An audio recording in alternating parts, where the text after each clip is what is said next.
Hace 2 años que no hablo con mi familia. No con mi padre, no con mi madre, no con mis 2 hermanas mayores. Bloqueé sus números, sus perfiles, sus correos. Me mudé a otra ciudad sin decirles la dirección. Cuando la gente me pregunta por qué, simplemente digo que tuvimos diferencias irreconciliables. No entro en detalles. Ya no me duele como antes, pero tampoco finjo que todo está bien. Vivo solo, trabajo en lo mío, tengo algunos amigos nuevos que no conocen mi historia. A veces me preguntan por mi familia en Navidad o en mi cumpleaños, y solo digo que no mantenemos contacto. La mayoría entiende que es un tema cerrado. Lo que no saben es que durante 28 años yo fui el sostén invisible de esa familia. El que pagaba. El que resolvía. El que aparecía cuando había problemas. Y también el que recibía las burlas, el desprecio disfrazado de humor, la indiferencia constante. Hasta que un día, en mi cumpleaños número 28, mi padre dijo algo que cambió todo. No fue la frase en sí. Fue la reacción de los demás. Fue darme cuenta de que llevaba casi 3 décadas siendo un cajero automático con piernas, y que para ellos eso era lo único que yo valía. Tardé exactamente 3 meses en desaparecer de sus vidas. No hubo gritos, no hubo escenas dramáticas. Simplemente dejé de existir para ellos. Y cuando finalmente se dieron cuenta de lo que había pasado, ya era demasiado tarde. Esto es lo que ocurrió. Crecí siendo el hijo menor y el único hombre. Mis 2 hermanas, Laura y Sofía, siempre fueron las consentidas. Laura, la mayor, estudiaba diseño gráfico pero nunca terminó la carrera. Sofía, 2 años menor que ella, hacía lo mismo con comunicación social. Mi padre trabajaba como supervisor en una fábrica textil, un trabajo decente pero sin grandes ingresos. Mi madre nunca trabajó fuera de casa, aunque siempre decía que criar 3 hijos era trabajo suficiente. Económicamente vivíamos ajustados, pero nunca nos faltó nada básico. Yo era distinto a ellas desde chico. Callado, ordenado, estudioso. Mientras Laura y Sofía salían con amigos y volvían tarde, yo me quedaba estudiando. Mientras ellas pedían dinero para ropa nueva cada mes, yo ahorraba lo que me daban. No porque fuera un santo, simplemente porque me gustaba tener control sobre las cosas. En la secundaria trabajé los fines de semana en una panadería. Con 18 años ya tenía más ahorros que mis hermanas juntas. Mi padre lo notaba y siempre hacía el mismo comentario: mira al financiero de la familia, guardando cada centavo como si fuera oro. Lo decía con un tono que nunca supe si era orgullo o burla. Cuando terminé la secundaria, decidí estudiar contabilidad. No era mi pasión, pero sabía que era algo práctico, algo que siempre iba a dar trabajo. Mis hermanas se burlaban. Qué aburrido, decía Laura. Vas a terminar siendo un tipo gris con corbata gris en una oficina gris, agregaba Sofía. Mi madre reía. Mi padre no decía nada, pero tampoco me defendía. Yo seguía adelante. Estudié de noche y trabajé de día en un estudio contable pequeño. Me gradué a los 23 años sin deber un peso, mientras mis hermanas seguían en carreras que nunca terminarían. A los 24 conseguí un trabajo mejor en una empresa mediana. El sueldo era decente. Por primera vez en mi vida tenía dinero sobrante cada mes. Y ahí empezó el problema. O mejor dicho, ahí empezó a hacerse visible algo que siempre había estado ahí: yo era útil. No querido, no valorado. Útil. La primera vez que me pidieron dinero fue mi madre. Una tarde llamó diciendo que necesitaban arreglar el calefón y que no llegaban a fin de mes. Le transferí sin pensarlo. Era mi familia, ¿no? 2 semanas después fue Laura. Su auto necesitaba reparación y no tenía para pagarlo. Le di el dinero. Un mes después, Sofía. Había visto un curso de fotografía carísimo que iba a cambiar su vida. Le pagué el curso.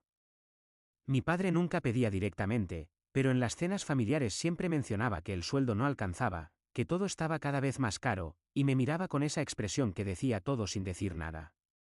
Al principio me sentía bien ayudando. Pensaba que así demostraba que me importaban, que era un buen hijo, un buen hermano. Pero con el tiempo empecé a notar un patrón. Solo me llamaban cuando necesitaban algo. Las conversaciones siempre terminaban en pedidos. Nunca era ¿cómo estás? Era ¿tenés unos pesos para esto? Cuando iba a su casa los domingos, que era casi la única vez que nos veíamos, el ambiente era raro.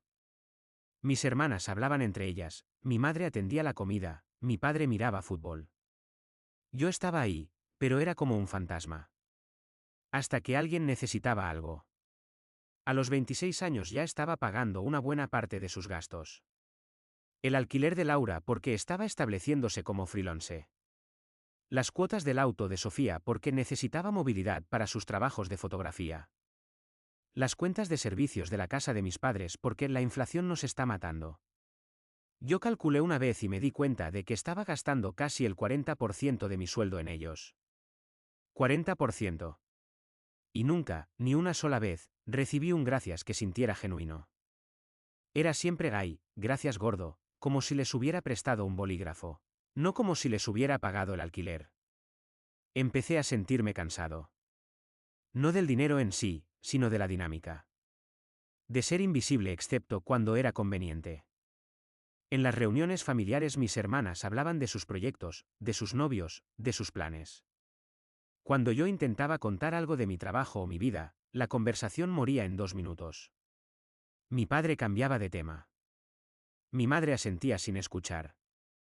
Era claro que no les interesaba. Yo era el proveedor silencioso, y mi función era proveer, no participar. Pero lo peor no eran los pedidos de dinero ni la indiferencia. Era el trato. Las burlas constantes disfrazadas de humor familiar. El contador aburrido, me decían. El que nunca se divierte. El ermitaño. Cuando mencionaba que estaba ahorrando para comprarme un departamento, Laura decía, claro, vos y tus planes de viejo de 50 años. Cuando comentaba que había salido con una chica, Sofía preguntaba, ¿y hablaron de planillas de Excel toda la noche? Mi madre reía. Mi padre sonreía. Yo también sonreía, porque eso era lo que se esperaba. Pero por dentro algo se iba acumulando. Un día, unos meses antes de mi cumpleaños 28, Laura me pidió 10.000 pesos para una emergencia. No explicó cuál. Yo estaba cansado, así que por primera vez pregunté para qué era. Se ofendió. ¿Desde cuándo tengo que rendirte cuentas?, dijo. Siempre me ayudaste, pensé que confiabas en mí. Le dije que sí confiaba, pero que quería entender. Se enojó y colgó. 2 horas después mi madre me llamó diciendo que había sido muy duro con Laura, que ella estaba pasando por un momento difícil y que yo era su hermano, que debía apoyarla. Le transferí el dinero esa noche. Laura nunca me dijo para qué era. Nunca me lo devolvió. Nunca me agradeció más que con un mensaje del listo, gracias. Yo seguí trabajando, seguí pagando, seguí siendo invisible. Y llegó mi cumpleaños número 28, nunca me importaron mucho los cumpleaños.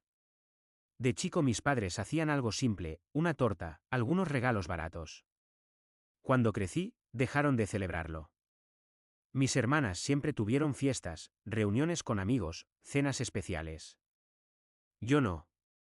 Nadie preguntaba qué quería hacer. Simplemente se asumía que no me importaba. Y durante años, realmente no me importó. Pero ese año, el 28, mi madre insistió en hacer una cena familiar. Hace mucho que no nos juntamos todos, dijo. Me pareció raro porque nos veíamos casi todos los domingos, pero acepté. Pensé que tal vez era un gesto genuino. La cena era en su casa, un sábado a la noche. Llegué puntual con una botella de vino y algo de picada que había comprado. Cuando entré, vi que estaban todos, mis padres, Laura con su novio del momento, Sofía con una amiga. La mesa estaba puesta, había comida, música de fondo. Todo parecía normal. Me saludaron con los típicos feliz cumpleaños automáticos, esos que se dicen sin pensarlos. Mi madre me abrazó rápido y volvió a la cocina. Mi padre levantó su cerveza desde el sillón en un brindis silencioso. Mis hermanas estaban en sus teléfonos. Cenamos. La conversación giraba alrededor de Laura y su nuevo emprendimiento de diseño. De Sofía y un viaje que quería hacer a la costa, de la amiga de Sofía y su trabajo en marketing. Yo comí en silencio. Cada vez que intentaba sumar algo a la conversación, mis palabras caían en el vacío. En un momento mencioné que me habían ofrecido un ascenso en el trabajo, algo que había estado esperando por meses. «Qué bien», dijo mi madre sin mirarme, mientras servía más ensalada. Eso fue todo. 30 segundos después estaban hablando del viaje de Sofía otra vez. Después de cenar trajeron una torta pequeña. Cantaron el feliz cumpleaños desafinado y rápido, como un trámite. No había regalos, pero eso no me sorprendió. Hacía años que no me regalaban nada. Soplé las velas, mi madre cortó la torta, y seguimos comiendo. El novio de Laura empezó a contar una anécdota de su trabajo. Todos reían. Yo me sentía como un extra en una película sobre la vida de otros. Entonces mi padre, que ya llevaba varias cervezas, se puso de pie para ir al baño. Al pasar por detrás de mi silla, se detuvo. Puso una mano pesada en mi hombro y soltó una risa corta. «¿Sabes qué es lo gracioso, pibe?», dijo con ese tono de borracho filosófico que a veces adoptaba. «Si te murieras mañana, nadie te extrañaría». Hubo un silencio de medio segundo. Pensé que alguien iba a decir algo. Que mi madre protestaría, que mis hermanas dirían papá, que decís, que alguien defendería algo. Pero no. Laura soltó una risa nerviosa primero. Después Sofía. Después el novio de Laura. Después la amiga de Sofía. Después mi madre, con esa risa incómoda que usa cuando algo es inapropiado pero no quiere hacer una escena.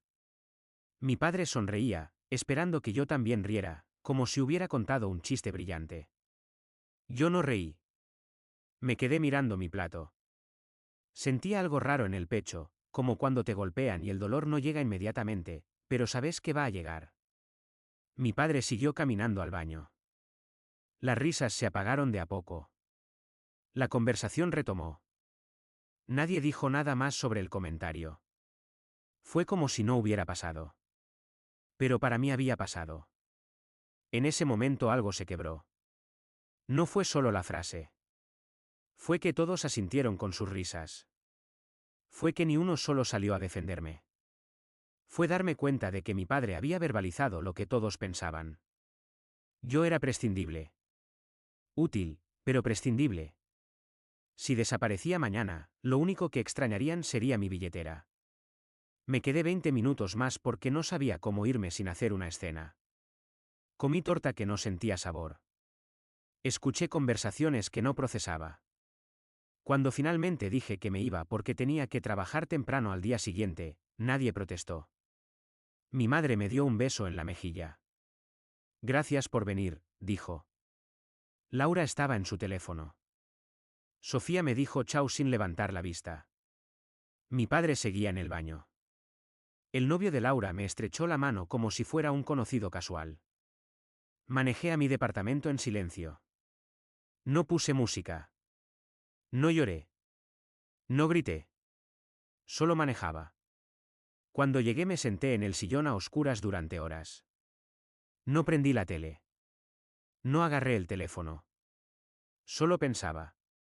Repasaba años de conversaciones, de pedidos, de burlas, de indiferencia. Y me di cuenta de algo, yo había permitido todo eso. Yo había aceptado ser el cajero automático. Yo había tragado las burlas. Yo había seguido pagando esperando que en algún momento me vieran como algo más que una fuente de dinero. Pero eso nunca iba a pasar. Porque para ellos yo ya tenía un rol, y ese rol no incluía ser valorado. Solo incluía pagar y callar. Esa noche tomé una decisión. No fue impulsiva. No fue emocional. Fue fría y calculada. Iba a desaparecer. No de golpe, porque eso generaría drama y atención que no quería. Sino lentamente, estratégicamente. Iba a cortar cada hilo que me ataba a ellos, uno por uno, hasta que no quedara nada. Y cuando finalmente se dieran cuenta de que me había ido, ya sería demasiado tarde para hacer algo al respecto. El lunes siguiente fui al banco y cancelé todas las autorizaciones de transferencia recurrentes que tenía configuradas para las cuentas de mis padres y hermanas. Eran tres: la cuota del auto de Sofía, el aporte mensual para los servicios de la casa de mis padres, y una transferencia que le hacía a mi madre para gastos. Eso solo ya eran como 20.000 pesos por mes que dejaba de salir de mi cuenta. El martes cambié mi número de teléfono. No les avisé. Simplemente contraté una nueva línea con otro número y dejé el viejo activo pero sin contestar nunca. Quería ver cuánto tardaban en notar que no atendía. Tardaron 11 días. 11 días sin que ninguno intentara comunicarse conmigo por otro medio. 11 días en los que aparentemente no fui necesario para nada. Cuando finalmente mi madre intentó llamarme desde el teléfono de mi padre, dejé que sonara. Me llegó un mensaje de voz. Gordo, no sé si se te rompió el teléfono, pero llámame. Tenemos que hablar de unas cosas. Unas cosas. Siempre unas cosas cuando necesitaban dinero. No contesté. Durante esas 2 semanas también empecé a buscar departamento en otra ciudad. Yo trabajaba en contabilidad, mi especialidad era algo que podía ejercer en cualquier lado. Empecé a enviar CVS a empresas en ciudades a 5, 6 horas de distancia. No buscaba algo mejor necesariamente, solo buscaba distancia. Quería estar lo suficientemente lejos como para que no pudieran aparecer en mi puerta sin aviso. A las 3 semanas me llegó una oferta de una empresa mediana en otra provincia. El sueldo era similar al que tenía, las condiciones también. Acepté en 2 días. Renuncié a mi trabajo actual con un mes de preaviso, alquilé un departamento por internet en la nueva ciudad, y empecé a vender mis muebles. Todo lo que no podía llevar en mi auto lo vendí o lo regalé. Libros, muebles, electrodomésticos. Iba a empezar de cero. En esas semanas mi familia intentó contactarme varias veces. ¿Mensajes de Laura? ¿Estás bien? No contestas. Mensajes de Sofía, che, necesito hablar con vos, es importante. Llamadas de mi madre desde números desconocidos que yo rechazaba. Incluso un email de mi padre, algo inusual en él, diciendo llama que tu madre está preocupada. Pero yo sabía que no era preocupación real. Era la incomodidad de que el cajero automático no estaba funcionando. A los 2 meses de mi cumpleaños, el día antes de mudarme, bloqueé todos sus números, sus perfiles de redes sociales, sus correos. No les avisé que me iba. No hubo despedida. Simplemente cargué mi auto con las pocas cosas que me llevaba y manejé 6 horas hasta mi nueva ciudad. Llegué de noche, descargué mis cosas en el departamento vacío, y me senté en el piso a comer una pizza fría. No sentí alivio. No sentí libertad. Solo sentí un cansancio profundo, como si hubiera estado corriendo durante años y recién ahora me permitiera parar. Esa noche dormí en una colchoneta inflable en el piso de mi nuevo departamento. No soñé. No pensé. Solo dormí. Los primeros meses en la nueva ciudad fueron extraños. No difíciles, solo extraños. Trabajaba, volvía a mi departamento, cocinaba algo simple, miraba series. Los fines de semana caminaba por el centro, conocía el barrio, iba al supermercado. Una vida completamente normal y completamente vacía. Pero era un vacío distinto al que había sentido antes. Este vacío era mío. Nadie me lo imponía. Nadie me pedía nada. Nadie esperaba que fuera el sostén invisible de nada. En el trabajo me presenté como alguien sin familia cercana. No mentí exactamente, solo omití.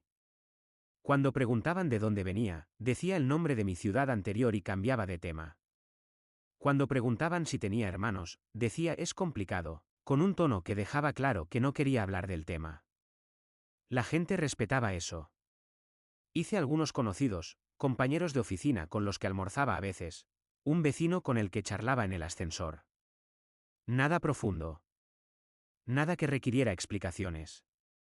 Durante los primeros 3 meses mi teléfono viejo, el que había dejado activo pero nunca revisaba, recibió 143 mensajes y 87 llamadas.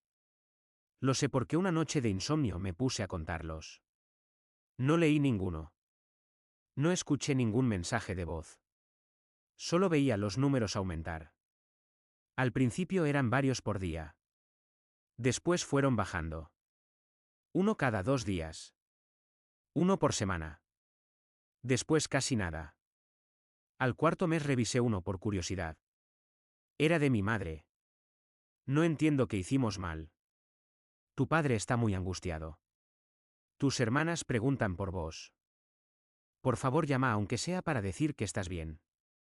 Algo en ese mensaje me molestó profundamente. Que hicimos mal, como si fuera un misterio. Como si no tuvieran ni idea. Bloqueé ese número también y no volví a revisar el teléfono viejo. Unos días después me llegó un mensaje al número nuevo, el que solo tenían mis contactos de trabajo. Era Laura. Había conseguido mi número a través de LinkedIn, donde yo había actualizado mi empresa pero no mi ubicación. Gordo, no sé por qué desapareciste, pero necesito que hablemos. Es urgente. No contesté. Bloqueé ese número. Al día siguiente, otro mensaje desde un número que no conocía. Era Sofía. Sé que estás enojado, pero esto no es justo. Somos tu familia. No puedes simplemente borrarnos de tu vida. Bloqueé ese número también. Lo que me sorprendió fue que en ningún mensaje nadie mencionó la frase de mi padre. Nadie dijo, lamentamos lo que pasó en tu cumpleaños. Nadie reconoció nada. Solo actuaban como si yo hubiera desaparecido sin razón, como si fuera un capricho inexplicable. Eso me confirmó algo, realmente no entendían que habían hecho mal. O peor, lo entendían pero no les importaba lo suficiente como para admitirlo. A los 6 meses de haberme ido, mi jefe me comentó que alguien había llamado a la oficina preguntando por mí. Una mujer que dijo ser mi madre. Recepción le dijo que había alguien con mi nombre trabajando ahí pero que no podían dar información personal. Mi jefe me preguntó si había algún problema, si necesitaba que tomaran alguna medida. Le dije que no, que era una situación familiar complicada, que prefería que no le pasaran ninguna llamada externa a mi nombre. Él asintió sin hacer más preguntas. Esa misma tarde cambié mi perfil de LinkedIn a privado y eliminé el nombre de mi empresa. Pensé que ahí terminaría. Pero al 7º mes apareció mi padre. No sé cómo consiguió mi dirección. Supongo que contrató a alguien, o tal vez Laura tenía algún contacto que pudo rastrearlo. El caso es que un sábado a la mañana sonó el timbre de mi departamento. Miré por la mirilla y lo vi. Estaba solo, vestido con su campera de cuero vieja, las manos en los bolsillos. Se veía más chico de lo que recordaba. Más viejo también. No abrí. Me quedé del otro lado de la puerta, en silencio, esperando. Él tocó otra vez. Después otra. Después empezó a hablar. Sé que estás ahí. Vi tu auto en el estacionamiento. Solo quiero hablar 5 minutos. Su voz sonaba cansada. No enojada, no demandante. Solo cansada. Me quedé en silencio. Él siguió. Mira, no sé qué pasó, pero tu madre está mal. Tus hermanas también. Yo también. Desapareciste y nadie entiende por qué. Algo en mí quiso abrir. Quiso enfrentarlo, decirle todo, gritarle que sabía perfectamente por qué. Pero no lo hice. Porque sabía que si abría esa puerta, si dejaba entrar aunque sea una conversación, iba a terminar cayendo otra vez en la misma dinámica. Iba a explicar, ellos iban a minimizar, iban a prometer cambiar, y en 2 meses estaríamos exactamente en el mismo lugar. Así que no abrí. Mi padre esperó 10 minutos del otro lado de la puerta. Tocó un par de veces más. Dijo algunas cosas más que no escuché bien porque me fui al cuarto del fondo. Finalmente se fue. Desde la ventana del cuarto lo vi caminar hacia su auto, subirse, quedarse sentado unos minutos mirando el edificio, y después arrancar y marcharse. No sentí nada. Ni culpa, ni alivio, ni tristeza. Solo un entumecimiento profundo. Esa noche sí revisé los mensajes viejos. No todos, solo algunos. Busqué específicamente menciones al dinero. En los primeros mensajes, los de las primeras semanas, no había nada. Pero después empezaron a aparecer. Laura, además necesito hablar con vos porque tengo un quilombo con el auto. Sofía, che, me llegó la factura de no sé qué cosa y necesito que me ayudes a entenderla. Mi madre, hay que pagar el arreglo del techo y tu padre dice que no alcanza. Ahí estaba. No eras te extrañamos. Era te necesitamos. Específicamente, necesitaban mi dinero. Calculé cuánto había gastado en ellos durante los últimos 5 años. Fui a mis registros bancarios, saqué todas las transferencias, todos los pagos. 52.000 pesos en total. Ajustado a valores de hoy. 52.000 pesos que había dado sin que nadie me devolviera un centavo. Sin que nadie dijera gracias de manera genuina, sin que nadie me preguntara cómo estaba yo. 52.000 pesos para comprar un lugar en una familia que nunca me dio uno. Durante los siguientes meses la vida siguió. El trabajo iba bien. Conseguí un ascenso pequeño, algo que en mi ciudad anterior había estado esperando por años. Empecé a ir a un gimnasio cerca de mi casa. Conocí a algunas personas, nada profundo pero suficiente para no sentirme completamente aislado. Salí con una chica un par de veces, no funcionó pero tampoco terminó mal. Solo éramos dos personas que no conectaban. Una vida simple, sin dramas. Los intentos de contacto de mi familia se espaciaron cada vez más. Un mensaje cada 2 meses. Un email cada tanto. Nada urgente ya. Solo recordatorios de que existían. Yo no respondía a ninguno. A veces me preguntaba si estaba siendo demasiado duro. Si debía darles una oportunidad de explicarse. Pero después recordaba la risa. La risa de todos cuando mi padre dijo que si yo moría mañana nadie me extrañaría. Y recordaba que no hubo ni una disculpa. Ni un reconocimiento. Ni un la cagamos. Solo confusión de por qué yo reaccioné. Al año de haberme ido, en mi cumpleaños 29, me llegó un mensaje de mi madre. Era largo. Hablaba de que me extrañaban, de que no entendían qué había pasado, de que la familia es lo más importante, de que todos cometemos errores pero que el amor es más fuerte. Terminaba diciendo por favor volvé a casa aunque sea para hablar. No mencionó ni una vez el dinero. No mencionó ni una vez lo que había dicho mi padre. No mencionó ni una vez que tal vez ellos habían hecho algo mal. Esa noche me serví un whisky, algo que casi nunca hacía, y me senté en el balcón de mi departamento. Pensé en responder. Pensé en escribir un mensaje largo explicando todo, desde mi perspectiva, con calma. Pensé en darles la oportunidad de entender. Pero después me di cuenta de algo, no quería que entendieran. No necesitaba su comprensión. No necesitaba su disculpa. Lo que había pasado ya había pasado.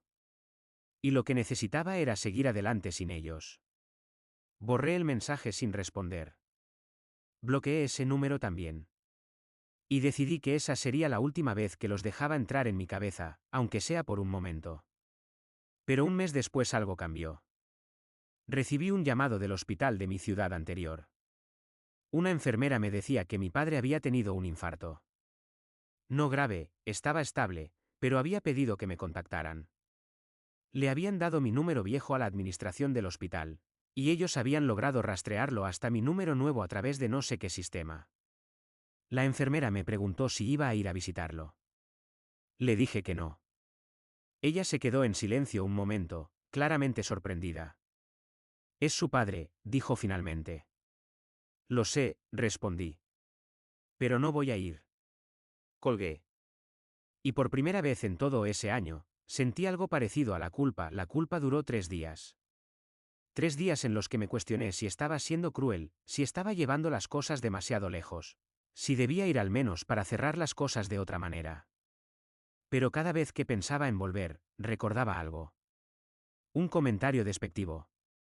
Una burla. Una vez que llamé pidiendo ayuda con algo y me dijeron que estaban ocupados.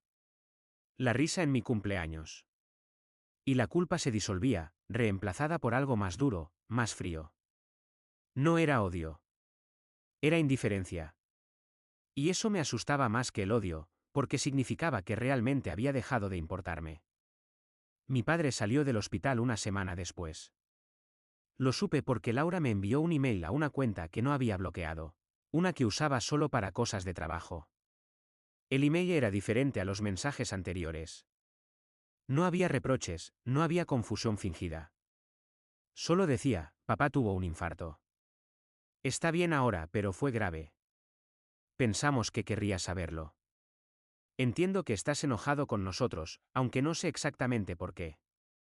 Si algún día querés hablar, acá estamos. Había algo de sinceridad en esas palabras, o al menos eso me pareció.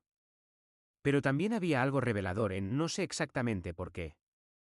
Después de un año, todavía no lo sabían. O no querían saberlo. No respondí ese email. Pero tampoco lo borré.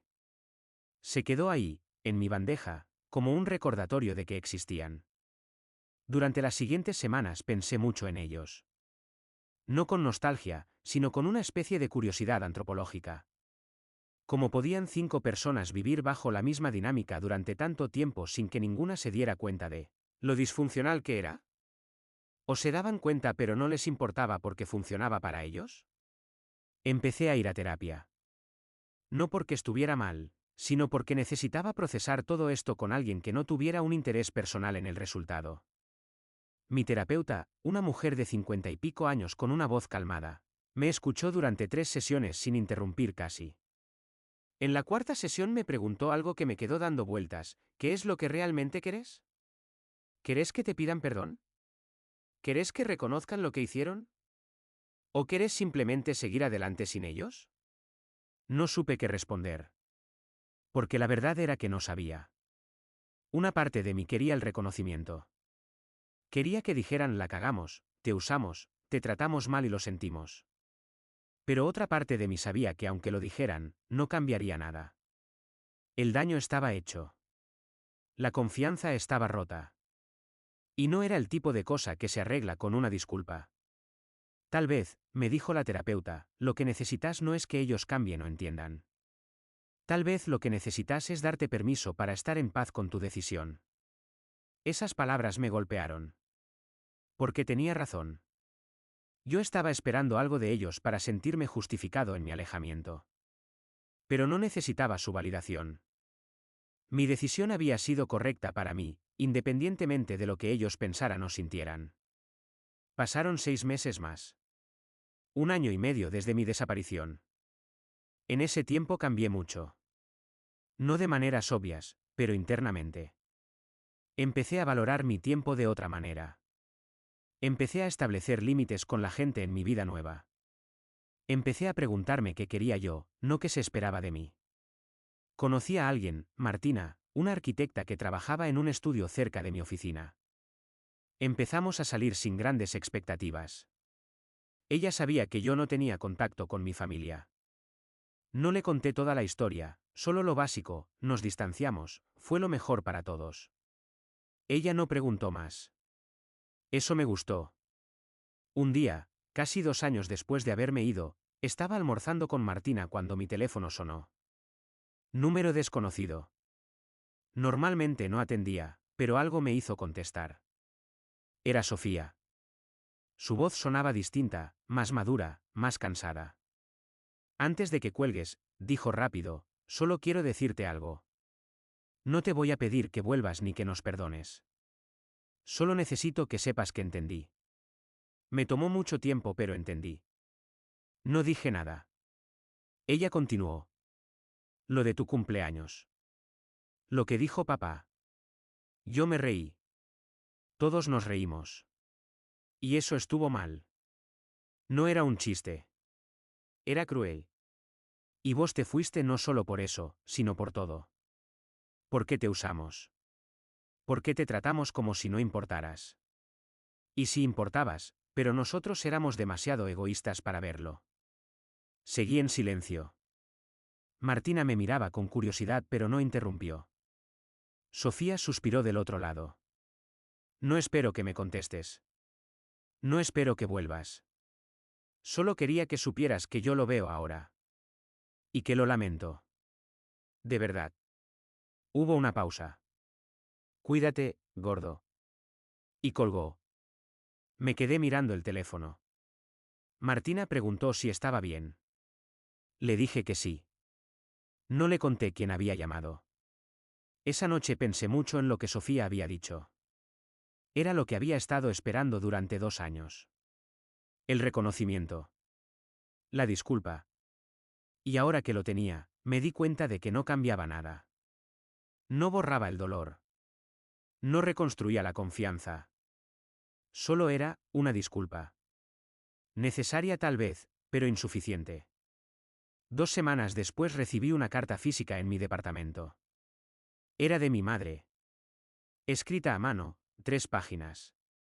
En ella no intentaba justificar nada. Solo contaba cómo habían estado estos 2 años. Las dificultades económicas sin mi ayuda, que habían sido más severas de lo que pensé. Laura había tenido que volver a vivir con ellos. Sofía había dejado la fotografía y conseguido un trabajo administrativo. Mi padre había tenido que hacer horas extra para cubrir gastos. No lo decía como reproche, solo como hecho. Terminaba diciendo, aprendimos a vivir sin tu dinero. Lo que no aprendimos es a vivir sin vos. Pero respeto tu decisión. Si algún día querés volver, acá estamos. Si no, entiendo. Espero que seas feliz donde estés. Esa carta me conmovió más que el llamado de Sofía. Porque no pedía nada. No manipulaba. Solo reconocía y aceptaba. Le conté todo a Martina esa noche. Toda la historia, desde el principio. Ella me escuchó sin juzgar. Cuando terminé, me preguntó qué iba a hacer. Le dije que no sabía. La terapeuta me ayudó a procesarlo en las siguientes semanas. Me hizo una pregunta clave: ¿hay algo que ellos puedan hacer o decir que te haga querer reconstruir la relación? Pensé mucho en eso. Y la respuesta fue no. No porque fueran malas personas, sino porque la dinámica estaba demasiado rota. Porque aunque reconocieran todo, aunque cambiaran, yo ya había construido una vida sin ellos. Una vida que me gustaba. Una vida en la que no era el sostén invisible. En la que era simplemente yo. Decidí escribirles una carta. No para retomar contacto, sino para cerrar el círculo. Se las envié a la dirección de mis padres, una carta para todos. En ella les explicaba lo que nunca había explicado. Les contaba cómo me había sentido durante años. Les describía el peso de ser útil pero no valorado. Les hablaba del cumpleaños, de la risa, de la frase de mi padre. Les decía que entendía que ellos no lo habían visto de esa manera, que probablemente para ellos era solo humor familiar, solo aceptar ayuda de un hijo. Pero que para mí había sido algo más profundo. Les agradecía la disculpa de Sofía y las palabras de mi madre. Les decía que no los odiaba, que no estaba enojado ya. Pero que tampoco podía volver. Que necesitaba esta distancia para ser quien realmente era, no quien ellos necesitaban que fuera. Terminaba diciendo, les deseo lo mejor. De verdad. Pero mi vida está acá ahora, con gente que me eligió por quien soy, no por lo que puedo darles. Espero que puedan entender eso. Y si no pueden, también está bien. Pero esta es mi decisión final. Nunca respondieron a esa carta. No sé si la recibieron. No sé qué sintieron al leerla. Y está bien. Porque no la escribí esperando una respuesta. La escribí para cerrar ese capítulo de mi vida definitivamente. Hoy, casi 3 años después de mi desaparición, tengo una vida que nunca imaginé. Martina y yo vivimos juntos ahora. Tengo amigos que me llaman para preguntarme cómo estoy, no porque necesiten algo. Tengo un trabajo que valoro y que me valora. Tengo ahorros que uso en mí, en viajes, en cosas que me importan. A veces me preguntan por mi familia y digo simplemente no tenemos contacto. La mayoría entiende que es una situación compleja y no insiste. ¿Me arrepiento de haberme ido? No. ¿Me arrepiento de cómo lo hice? A veces. Tal vez pude haber intentado una conversación antes de desaparecer.